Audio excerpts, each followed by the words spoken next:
우선은 최근 우리 시장 동향에 관해서 이제 교수님의 코멘트부터 좀 한마디 들어보겠습니다. 네, 아마 앞에서 앵커님이 말씀하신 대로 트럼프 2.0이 나와서 몇 번 말씀드렸지만 굉장히 글로벌리는 큰 시장의 변화가 있고요.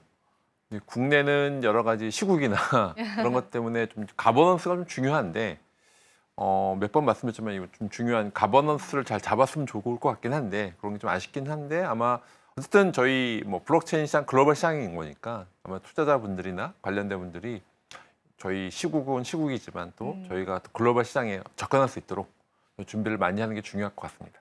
네, 좋습니다. 자, 우리가 또 다양한 준비들을 해봐야 될 것 같은데 최근에 제가 또 시장 동향을 보니까 이 디파이 쪽에 관해서도 굉장히 많은 시장 캐파가 좀 커져가고 있다라는 분석들이 있더라고요. 그래서 이제 디파이 시장에 관해서 오늘은 좀 이야기를 나눌 예정입니다. 네, 디파이가 정확히 어떤 건지 좀 개념부터 짚고 갈까요, 교수님? 중요한 건 약자는 디파이가 디센트럴라이즈 파이낸스 약자입니다. 탈중앙 금융인데요. 제가 몇 번 딴 데 말씀드렸는데 아주 쉽게 설명드리면 블록체인 기반의 금융 서비스예요. 네. 그런데 좀 더 쉽게 설명드리면 코드가 은행이 되고 코드 이스 뱅크, 코드 이스 인슈런스가 되는 거죠. 그러니까 지금은 우리가 뭐 저도 오다가 좀 은행을 많이 몇 개 지점을 봤는데 은행 가려면 저희가 뭐 신분증 내야 되고 맞아요. 통장은 되게 어렵잖아요. 그런 네. 게 아니라 실제 여기서는 인증서가 필요 없이 실제 갖고 있는 블록체인 기술을 이용을 해서 탈중앙화 금융인데요. 사실은 이거를 아마 지금 시청자분들의 쓰시는 분들이 몇 프로 될까 생각해 보면 혹시 쓰시나요, 앵커님도? 저는 안 씁니다. 아마 네. 거래만 하시고. 네, 저는 이제 중앙화 금융을 많이 사용하고요. 그렇죠. 네. 흔히 말하는 디파이라고 그 안에서 가장 뭐 흔히 말하는 뭐 중앙화 금융이 있고 잘 말씀하셨는데 네. 탈중앙 거래소, 그러니까 덱스라고 해서 유니스왑이 대표적인 건데, 그러니까 은행, 보험, 증권, 카드 여러 가지 업무가 있죠. 저희가 이제 네. 은행에 있는 거를 블록체인 기반으로 탈중앙에 쓸 수가 있다라는 기본이라서 그러니까 코드가 은행이 되고, 코드가 대출이 되고, 코드가 수신 업무, 여신 업무, 대출 업무 할 수 있는 부분이에요. 그러니까 뒤에 또 설명을 드리겠지만 굉장히 2021년도는 굉장히 핫해서 많이 올라갔다가 지금은 다운됐다가 지금 아마 트럼프 2.0이 되면서 네. 비트코인에 대한 가격 뭐 상관도 있지만 그리고 상관없이 기존 금융권에서 어떻게 기존 금융권과 연결할 것인가 관점에서도 탈중앙 금융이 조금씩 대두가 되고 있습니다. 아마 지금은 워낙 비트코인이 대세긴 한데 좀 지나면 알트코인 이외에 디파이 부분들이 좀 더 대두가 나고 아마 그런 취지에서 오늘 이 시간이 마련이 된 것 같습니다. 네, 좋습니다. 디파이 시장도 우리가 좀 이제는 좀 구체적으로 바라봐야 될 시점인 것 같습니다. 일단 우리가 또 불장 이전의 베어장에서는 디파이 시장 역시도 조금 침체기를 보여오기도 했습니다. 그런데 이제 최근에 디파이 시장이 회복되고 있다라는 그런 이야기들 저도 많이 들었는데 회복 가능성에 관해서 한번 이야기를 해볼까요, 교수님? 예, 일단 전체 한번 뭐 히스토리는 아니지만 좀 살펴보면 2021년 말에는 총 고정 가치라고 TBA라고 하는데요. 토탈 밸류 락이라고 하는데 그게 1,790억 달러에 달했어요. 21년도 말에는데 2022년 시장 위기로 인해서 TBL이 350억 달러까지 떨어져서 굉장히 많이 떨어진 거죠. 굉장히 이 시장의 특징은 굉장히 다이나믹합니다.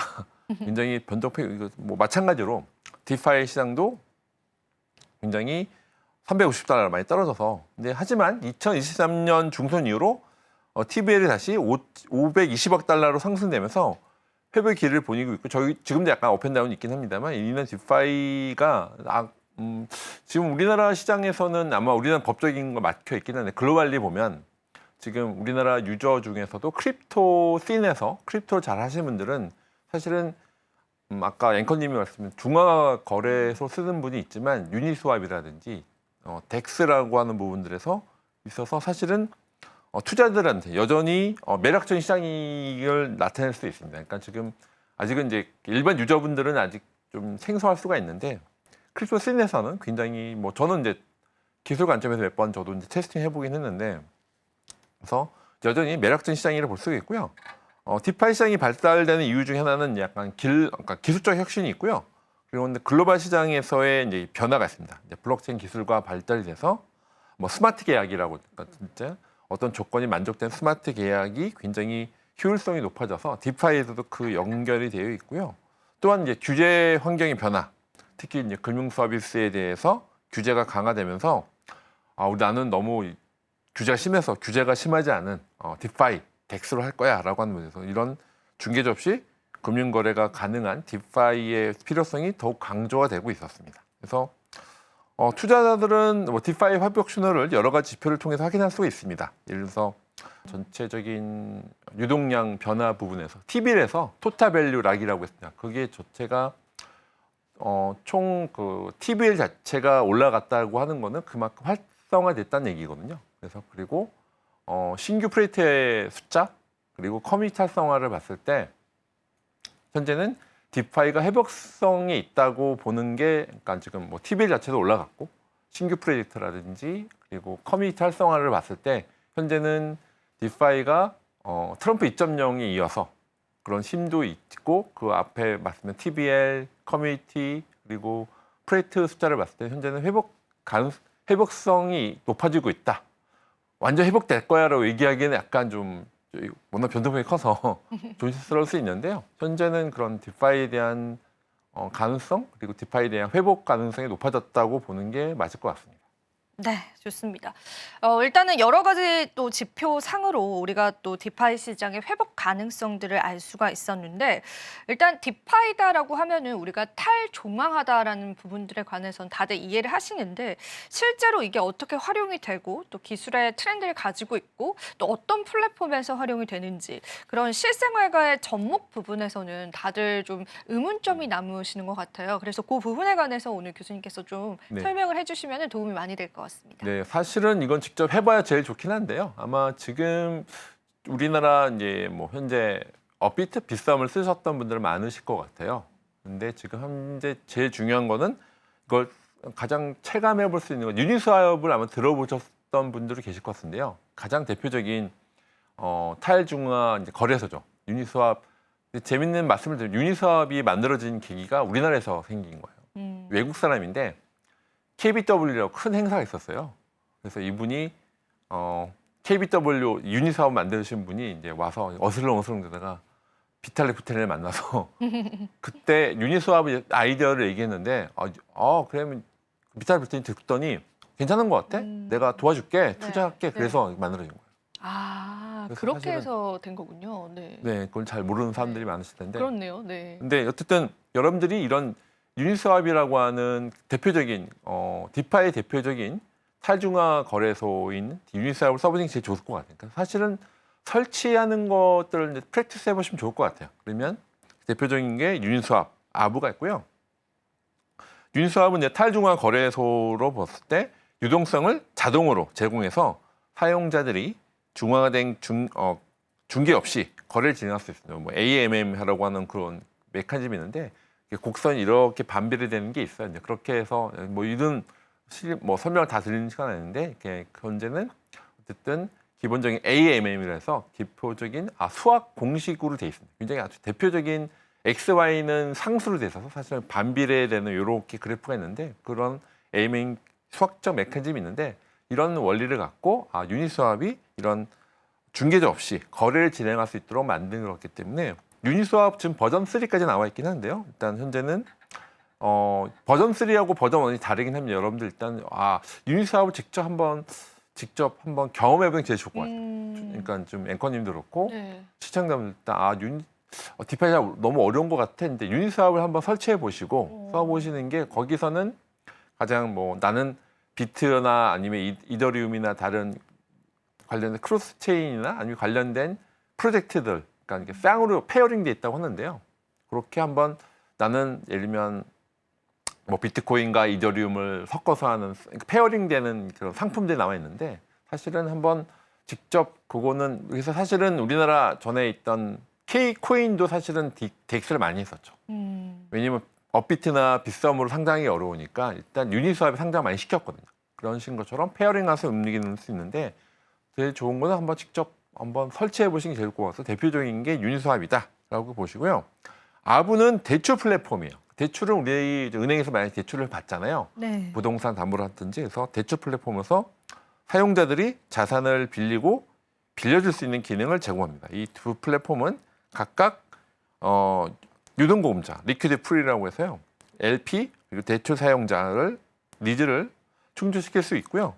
기능적 차별화로 할 수 있다. 대출이다. 그러니까 쉽게 설명을 드리면 유니스왑은 타일중앙화 거래소, 아부는 대출 서비스라고 보면 돼요. 쓸 수 있습니다. 또 재미있는 거는 레이어 2 그때 잠깐 설명드렸는데 레이어 2 관련돼서 크로스 체인, 다른 이더리움과 아발란체 연결해서 이제 크로스 체인 기술 또한 디파이 기술 동안 왜냐면 우리가 이더리움 계열도 있는데 이더리움, 뭐 아발란체 여러 가지 뭐 솔라나 여러 가지 블록체인들인데 그것들을 크로스 체인하는 부분들이 또 왜냐면 내가 이런 네트워크에서 내가 다른 쪽 네트워크 유동성을 갖고 싶어 했을 때 이렇게 연결되는 부분 때문에 크로스 체인, 그러니까 체인과 체인을 연결하는 그리고 왔다 갔다 하는 것들에 대해서는 디파이 기술에서 굉장히 중요한 역할을 하고 있습니다. 이런 기술들은 거래 속도를 향상시키고 다양한 블록체인 간의 상호 운용성, 그러니까 크로스 체인의 핵심적인 가치는 상호 운용성이거든요.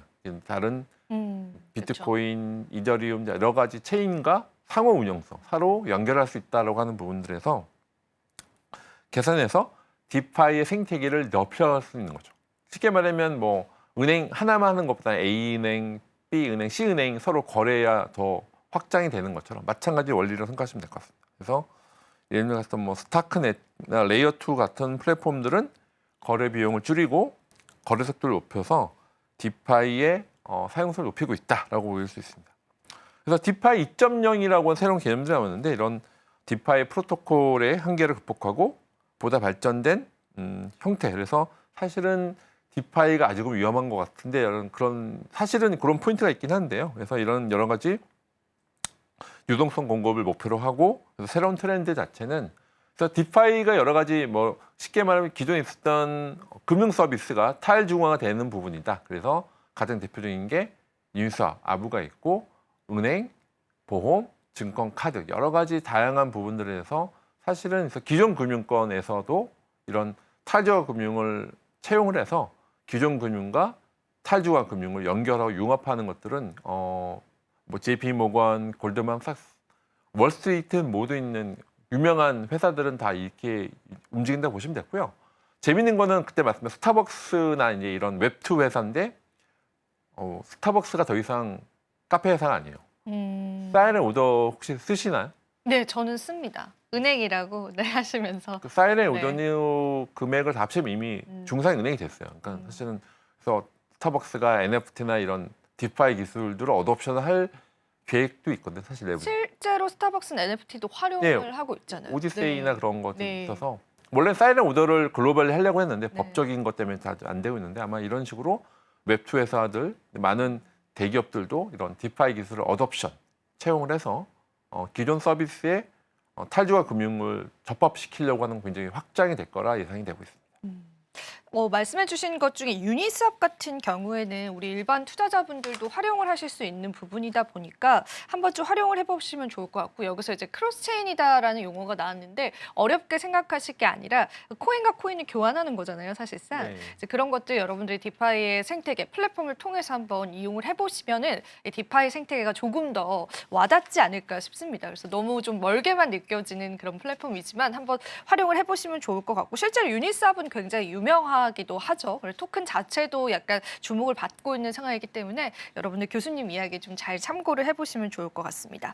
자, 그러면 우리가 이 일반 투자자의 입장에서 디파이를 어떻게 활용을 해야 되고 투자를 하게 된다면은 어떤 방식으로 디파이 쪽에 투자를 해봐야 되는지 사실 그게 가장 궁금하기도 하고 가장 어렵기도 한 부분인 것 같아요, 교수님. 저에게 좀 답을 주실 수 있을까요? 예, 요거는 약간 개인 성향이 좀 관련돼 있을 것 같아요. 나는 리스크를 그래요? 테이킹할 수 있는 사람이야. 그러니까 아마 안정 위주로 하신다. 아마 안 되나요? 증권 하기도 그러니까 증권도 약간 이렇게 심리학 하시는 분들 잘 못하시잖아요. 네. 네, 아마 한 10배 정도가 10배, 100배 정도가 아마 일반 디지털 자산이고 디파이는 거기보다 더 약간 좀 리스크한 게 더 강하죠. 그러니까 비트코인 이더리움 것도 다르잖아요. 그렇죠, 다르죠. 그러니까 비트코인 이더리움 하셨던 아까 지금 뭐 앵커님도 나는 중앙거래소에서 하는 것까지는 하는데 덱스에서 한다 그건 약간 좀 더 나이도 좀 젊으신 분들이 하시는 분들이 성향이 좀 강하시고 그래서 이런 리스크가 있어요. 리스크를 내가 테이킹 할게라고 하는 성향이 있는 분들이 하시는 게 일단 맞으실 것 같긴 하고 근데 아니면 제가 보면 이제 디파이 하셨다가 이제 젊으신 분에도 막 거의 안절부절하세요. 왜냐면 이게 굉장히 수익률이 굉장히 좋긴 한데 굉장히 빠질 때 한 번에 빠지고 그렇기 때문에 리스크는 굉장히 크기 때문에 이런 리스크, 시장의 변동성과 기술적 취약성이 좀 분명히 있습니다.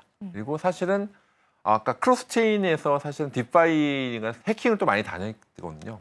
이 프레이트가 좋아졌는데 해커 때문에 디파이가 망가진 게 굉장히 많아서 케이스들이 물론 이제 지금은 그때 2021년, 22년부터 핫할 때는 더 이렇게 해킹이 더 많았었죠. 그래서 이런 리스크, 그 시장의 변동성 그리고 기술의 취약성 부분들은 아마 투자자분들이나 일반 사용자는 좀 유의 있게 좀 보실 필요가 있어요. 그래서 가격의 급격한 변동성은 투자 손실로 이어질 수 있죠. 그래서 스마트 계약에 존재하는 버그, 아까 말씀드린 취약점 또한 이제 큰 위험을 야기할 수 있어서 이런 초기나 초보 투자자들한테는 이런 기초적인 블록체인 기술과 디파이 개념을 충분히 이해한다면 이런 리스크가 있고 이런 위험성이 있구나. 그럼에도 불구하고 이 프로젝트는 이렇게 좋아라고 결정했을 때 투자하시는 게 좋을 것 같아요. 근데 그냥 수익이 너무 좋아 투자하시는 것보다는 이런 충분히 블록체인 기술도 아시고 디파이도 공부하신 다음에 이런 변동성이 크고 리스크가 있지만 내가 너무 이런 게 마음에 들어. 그래도 내가 리스크를 테이킹할게라고 했을 때 투자하셔야 될 것 같습니다. 그래야 마음의 안정도 있고 물론 마음의 안정 표현이라기보다는 변동성이 왔을 때 이런 이해할 수가 있으실 것 같고 그래서 사실은 디파이 개념, 블록체인 기술을 충분히 이해하시고 나서 이런 리스크, 취약성이 있구나라고 아시고 이해하신 다음에 투자를 하시는 게 중요할 것 같고요. 디파이 이제 프레이트 선정 시에는 일반적인 블록체인 프로젝트 마찬가지로 프레이트의 백서, 개발자 커뮤니티 활성화, 그리고 유동성 및 거래량 등을 기준으로 삼아야 됩니다. 사실은 이거는 이게 말씀드렸지만 이 내용을 백서나 이제 이런 디파이 메커니즘을 이해하는 게 굉장히 쉽진 않아요. 그렇기 때문에 투자자이라고 하시면 이런 것들을 충분히 그리고 사실은 이제 커뮤니티 활성화를 이제 중요한데 그것들 커뮤니티도 약간 어그로처럼 약간은 좀 마케터를 많거든요. 이 메시지가 마케터인지 아닌지 흔히 말하는 증권 리딩방처럼 그런 것들은 좀 가려서 잘 필터링해서 드릴 필요가 있습니다. 그래서 이제 사용자 리뷰와 평가는 신뢰성을 판단하는 데 큰 도움이 될 수 있고요. 또 이제 탈중앙화 거래소와 이제 중앙화된 거래소의 장단점을 고려해서 일단 내가 충분히 중앙화 거래소에서 내가 해봤어. 그래서 내가 수익이 많어라고 했을 때 또 유니스왑에 있는 다른 프레이트들에 대해서도 한번 돌아가서 DX는 어쨌든 개인 자산에 대한 통제권을 높일 수 있고요.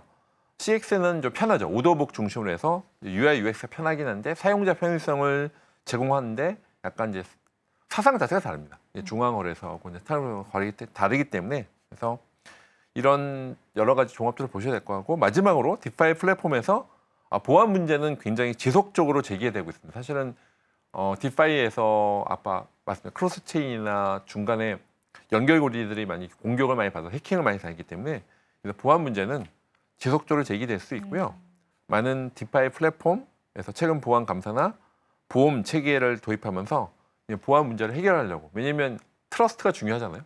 신뢰가 중요한데 특히 보안에 대한 해킹 문제가 많아서 요거에 대해서도 노력을 하고 있습니다. 그러면은 이 디파이 쪽에 위험성이 있다라는 거는 사실상 해킹 문제 때문에 일반 투자자분들이 이제 접근하시기엔 리스크를 안고 접근해야 된다라고 보시는 걸까요? 그러니까 이제 아까 두 가지죠. 하나는 네. 큰 변동성이 있고요. 변동성. 네. 그리고 해킹이 또 디파이가 좀 취약한 게 있어요. 연결고리 아까 네. 크로스 체인 상에도 있고 실제 그 할 때 연결한 체인 그러니까 체인과 체인 안전은 체인과 체인 연결할 때 네. 중간에 연결고리에서는 좀 약하거든요. 그렇군요. 그러니까 이 안에서는 보안이 강화될 수 있는데 이 체인과 체인과 연결할 때 중간 인터페이스에서는 취약성이 높아져서 그래서 크로스 체인이라든지 상호 운용성은 중요한데 연결고리에서는 굉장히 해킹의 위험성이 많아서 특히 이제 북한이 그런 거 강하죠. 그래서 사실은 북한이 많은 웨어버리 많은 비율이 가상자산 특히 디파이 해킹을 잘하더라고요. 네. 잘합니다. 네. 그래서 사실 그 굉장히 전문 집단이 있죠. 그러니까요. 네. 김스키라는 것도 있고 근데 그 기관에서 이제 되게 전문적으로 하는 게 있어서 사실은 북한 해커들이 활동하는 것 중에 하나가 디파이. 일반 중앙화된 거래소도 있지만 이제 디파이 쪽이나 크로스체인 굉장히 강하게 어프로치해서 많이 탈취하는 사건이 많죠. 사실은 그래서 제가 알기로 유니스왑도 일부 한번 해킹 당한 적도 있고요. 그리고 전에 인피니티 LCA 하는 그쪽에서도 한번 탈취. 굉장히 북한이 이쪽에서 유명한 플레이어입니다. 해커 중에서. 네, 좋습니다. 자, 그러면 이제 교수님과 디파이에 관한 또 마지막 질문들을 좀 드려봐야 될 것 같은데요.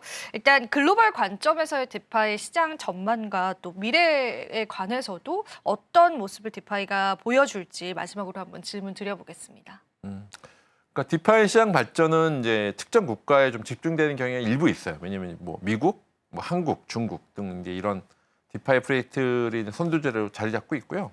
그러나 이제 각국의 이제 규제 환경은 상이해서 투자들은 약간 조금 잘 보셔야 돼요. 어떤 게 미국, 뭐 중국, 우리나라 이제 갔을 때 우리나라는 이제 약간 프로젝트들이 외부 나간 거죠. 두바이라든지 해서 사실은 플레이어들은 미국, 한국, 중국들이 많은데 사실은 각국의 이제 규제 환경, 우리나라 다르고 미국 다르고 중국 다 다르고 그래서 뭐 따님에 이런 것들 잘 이해하신 다음에 좀 필요가 있고요.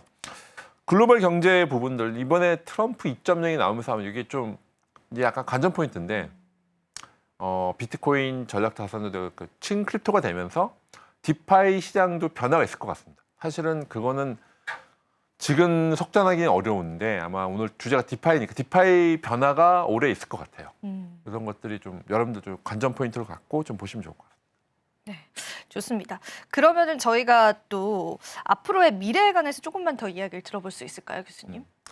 디파이 자체는 사실은 여러 가지 우여곡절이 있었죠. 그래서 사실은 기존 금융권에 대한 반대 성향으로 아까 유니스왑이나 아부나 대표적인 프로젝트 메이커다오는 많이 활발히 됐었는데요. 몇 번 말씀드렸지만 이제 그렇다고 디파이가 모든 걸 다 할 거냐 그런 건 아닌 것 같아요. 기존 금융권도 있고 그리고 탈중앙 금융권이 있고 연결과 융합되면서 흔히 말하는 복합금융 시대가 될 것 예상이 되고요. 그래서 디파이 자체를 하신 분들은 아까 말씀드렸지만 트럼프 2.0이 되면서 굉장히 변화가 많을 것 같아요.